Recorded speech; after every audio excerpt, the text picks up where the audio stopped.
আশা করি উনি একজন সরকারি কর্মকর্তা, সেই হিসেবে উনি যে কথাটা বলেছেন সেই কথাটা সত্যি পরিণত হবে। আপনারা কি বিশ্বাস করেন না?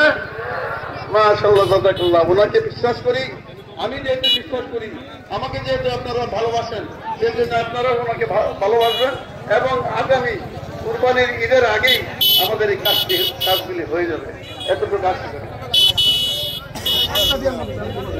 বাস্তবায়ন হয়ে যাবে ইনশাআল্লাহ। না, প্রতিশ্রুতি শুনেছি, কিন্তু প্রতিশ্রুতি কোনো কিছু আমরা দেখি নাই ইনশাআল্লাহ।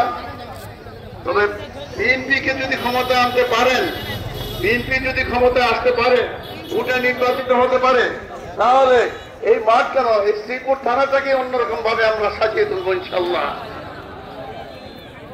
সংরক্ষিত। যাই হোক, আমি আর কথা বেশি বাড়াতে চাই না।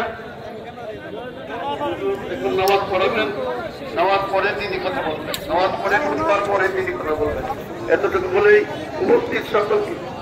আর